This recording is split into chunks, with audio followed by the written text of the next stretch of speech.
નમસ્તે બાળ દોસ્તો, ડીકે એજ્યુકેશન ચેનલમાં આપનું સ્વાગત છે.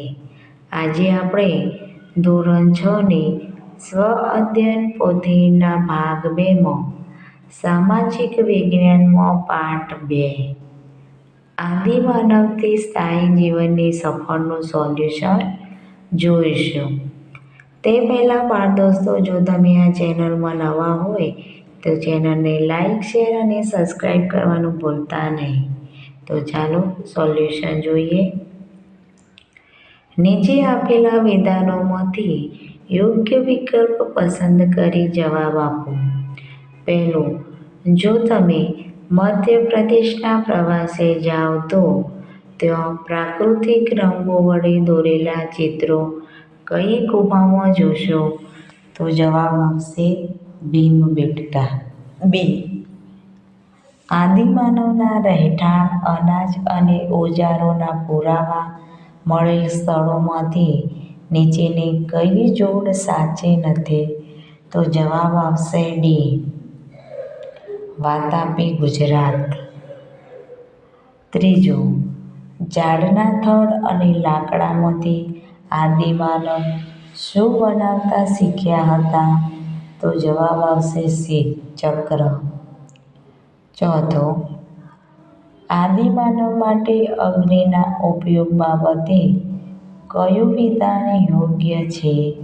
તો જવાબ છે ડી. ઉપર્યુક્ત તમામ.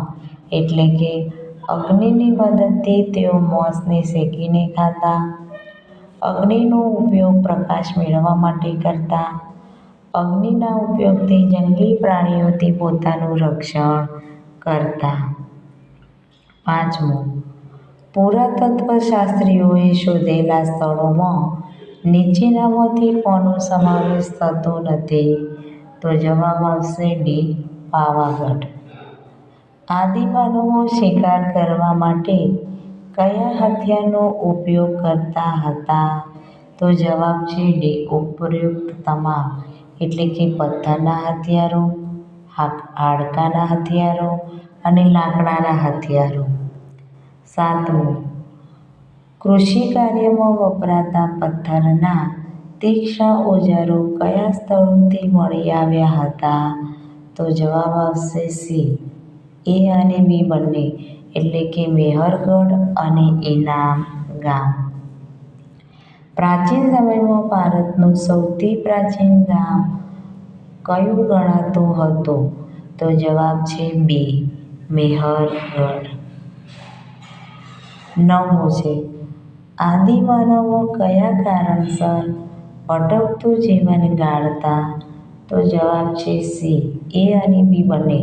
એટલે કે ખોરાકની શોધમાં અને પાણીની શોધમાં. 10. આદિમાનવ પથ્થરનો ઉપયોગ કઈ પ્રવૃત્તિ માટે કરતા ન હતા? તો જવાબ આવશે બી. મકાન બનાવવા માટે.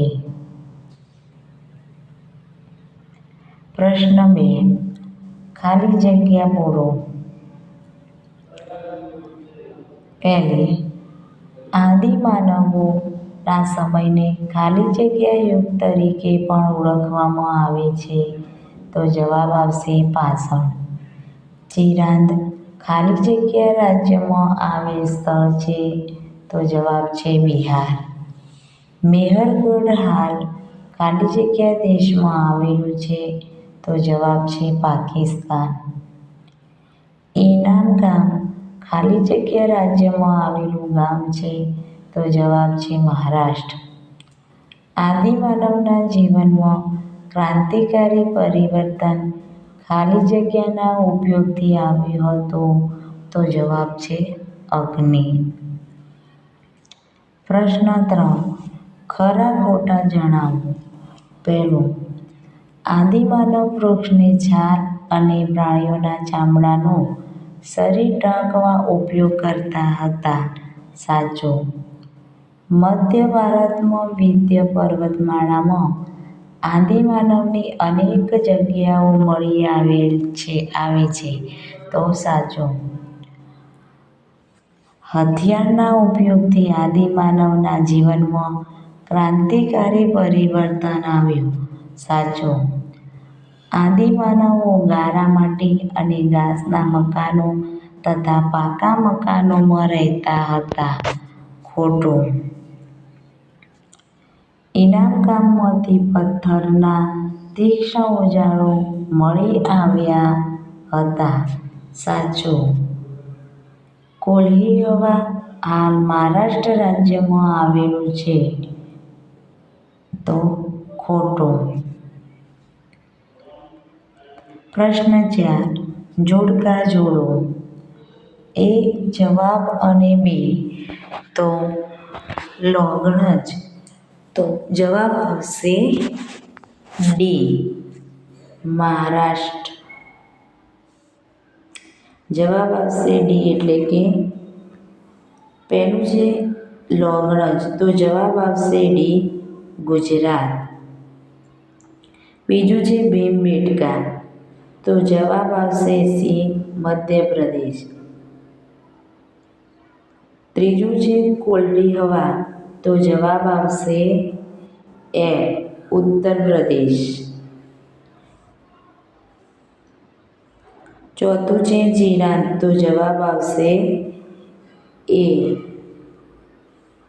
બિહાર. પાંચમું છે બુર્જહોમ તો જવાબ આવશે બી. જમ્મુ કાશ્મીર.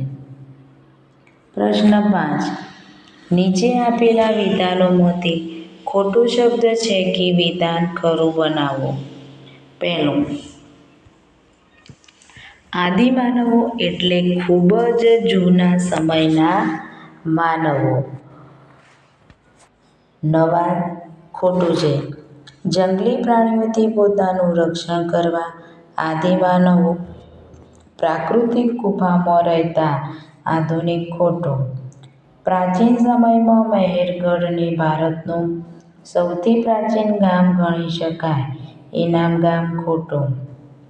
ઇનામ ગામ નામના સ્થળે લોકો ગોળ આકારના ઘરોમાં રહેતા હતા. ચોરસ. ખોટું. આદિમાનવો અનાજનો સંગ્રહ માટીના ઘડામાં કરતા હતા. લાકડાની પેટી. ખોટું. હવે પ્રશ્ન 6. સંકલ્પના સમજાવો. પાષાણ યુગ. પાષાણ યુગ એટલે પથ્થર યુગ. આ એ સમયગાળો છે જ્યારે મનુષ્ય પોતાના ઓજારો અને હથિયારો મુખ્યત્વે પથ્થરમાંથી બનાવતો હતો અને તેનો ઉપયોગ કરતો હતો. બીજું. સ્થાયી જીવન. સ્થાયી જીવન એટલે એક સ્થળે કાયમી વસવાટ કરવો. આદિમાનવો ભટકતું જીવન જીવતા હતા પરંતુ ખેતીની શરૂઆત અને પશુપાલનના વિકાસ સાથે તેઓ એક સ્થળે સ્થાયી થયા. પ્રશ્ન 7. નીચે પ્રશ્નોના 1-2 વાક્યમાં જવાબ લખો. પહેલું. આદિમાનવો કેવા સ્થળે વસવાટ કરવાનું પસંદ કરતા હતા? જવાબ. આદિમાનવો નદી કિનારે, ગુફાઓમાં અને જ્યાં પાણી અને શિકાર સરળતાથી મળી રહે તેવા સ્થળોએ વસવાટ કરવાનું પસંદ કરતા હતા. બીજું. ભીમબેટકાની ગુફામાં આદિમાનવોએ કયા કયા ચિત્ર દોરેલા છે? તો ભીમબેટકાની ગુફામાં આદિમાનવોએ પશુ પક્ષીઓ, માનવાકૃતિઓ અને શિકારના દ્રશ્યોના ચિત્રો દોરેલા છે. આદિમાનવો કયા કયા પશુઓથી પરિચિત હતા? તો આદિમાનવો ગાય, ભેંસ, બકરી, ઘેટાં, કૂતરા, હરણ, વાઘ, રીંછ જેવા પશુઓથી પરિચિત હતા. આદિમાનવો સૌપ્રથમ કયા કયા અનાજના પરિચયમાં આવ્યા હતા? આદિમાનવો સૌપ્રથમ ઘઉં અને જવ જેવા અનાજના પરિચયમાં આવ્યા હતા. આદિમાનવના વસવાટના કોઈ પણ 2 સ્થળો જણાવો. આદિમાનવના વસવાટના 2 સ્થળો ભીમબેટકા એટલે કે મધ્યપ્રદેશ અને હડપ્પા એટલે પંજાબ છે. પ્રશ્ન 8. ટૂંક નોંધ લખો. બદલાતું પર્યાવરણ. આશરે 12,000 વર્ષ પહેલાં વિશ્વભરમાં વાતાવરણમાં વ્યાપક પરિવર્તન આવ્યું. ગરમી વધવાને કારણે વનસ્પતિ અને ઘાસના ક્ષેત્રોનો વિકાસ થયો. પરિણામે ઘાસ ખાનારા પ્રાણીઓ જેવા કે હરણ, બકરી, ઘેટાં, ગાય જેવા પશુઓની સંખ્યા વધી. આ પરિવર્તનને કારણે માનવી પણ ખેતી અને પશુપાલન તરફ વળ્યો. આ સમયગાળા દરમિયાન માનવીએ અનાજ ઉગાડવાનું અને પશુઓનો ઉપયોગ કરવાનું શીખ્યું, જે તેની જીવનશૈલીમાં મોટો બદલાવ લાવ્યો. બીજું છે ભટકતું જીવન. તો આદિમાનવ ખોરાકની શોધમાં ભટકતું જીવન વિતાવતા હતા. કેટલાક જંગલી પ્રાણીઓ દોડવામાં ખૂબ ઝડપી હોવાથી સરળતાથી તેમના હાથમાં આવતા નહીં. ખોરાકની શોધમાં આદિમાનવો એક જગ્યાએથી બીજી જગ્યાએ ભટકતા રહેતા.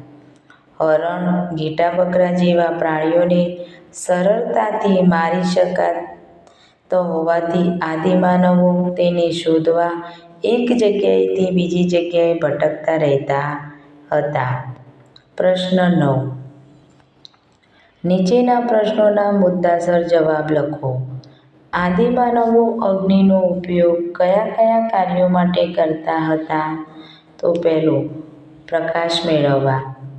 રાત્રિના અંધકારમાં ગુફાઓ અને આસપાસના વિસ્તારમાં પ્રકાશ મેળવવા.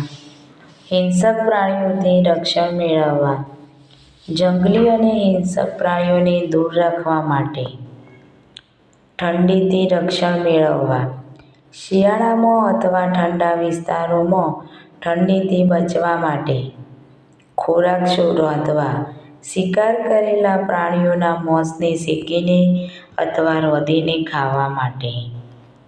આદિમાનવના ભોજન અને રહેઠાણ વિશે ટૂંકમાં જણાવો. તો આદિમાનવનું જીવન ભટકતું હતું અને તેઓ મુખ્યત્વે શિકાર અને કંદમૂળ પર નભતા હતા. ભોજન. તો તેઓ શિકાર કરીને પ્રાણીઓનું માંસ, માછલી અને પક્ષીઓનો આહાર તરીકે ઉપયોગ કરતા હતા. આ ઉપરાંત તેઓ જંગલમાંથી મળતા કંદમૂળ, ફળો અને પાંદડા પણ ખાતા. રહેઠાણ. આદિમાનવોનું કોઈ કાયમી રહેઠાણ નહોતું. તેઓ મુખ્યત્વે ગુફાઓમાં, ઝાડની બખોલોમાં અથવા ખુલ્લા આકાશ નીચે રહેતા હતા. તેઓ ભટકતું જીવન જીવતા હોવાથી ખોરાકની શોધમાં એક જગ્યાએથી બીજી જગ્યાએ ફરતા હતા. પ્રશ્ન 10. આદિમાનવના સમયની પ્રાચીન ગુફાઓ તથા સ્થળોના નામ નીચે આપેલા કોષ્ટકમાંથી શોધો. તો અહીંયા કોષ્ટકમાં દરેક સ્થળ દર્શાવેલું છે. અહીંયા મેહરગઢ, ગુફાકાલ, ભીમબેટકા, બુઝુર્ગહોમ, ઇનામ ગામ, ગીરહોમ વગેરે. અહીંયા બધાના નામ લખેલા છે કે ભીમબેટકા, બુઝુર્ગહોમ, લોગણજ, મેહરગઢ, હોરંગી, ગુફકાલ, ચિરાંદ, ઇનામ ગામ, કુરુનલ. આદિમાનવ યુગના ઓજારો, વાસણો, હથિયારો અને રમકડાં વગેરેના ચિત્રો ચોંટાડો. તો આદિમાનવના ઓજારો, તેના વાસણો અને રમકડાંના ચિત્રો આની અંદર તમારે ચોંટાડવાના છે. સામાજિક વિજ્ઞાનના પાઠ્યપુસ્તકના પાના નંબર 77 પર આપેલ ભારતના નકશાનો અભ્યાસ કરી નીચે આપેલ નકશામાં આદિમાનવ સમયના સ્થળો પાસેના બોક્સમાં હાલના રાજ્યોના નામ લખો. તો અહીંયા લખેલું છે મિઝોરમ, જમ્મુ કાશ્મીર, બિહાર, ઉત્તર પ્રદેશ, મધ્યપ્રદેશ, ગુજરાત, મહારાષ્ટ્ર, કર્ણાટક વગેરે. બાળ દોસ્તો, જો વિડીયો પસંદ આવ્યો હોય તો એને લાઈક, શેર અને સબસ્ક્રાઈબ કરવાનું ભૂલતા નહીં. નમસ્તે.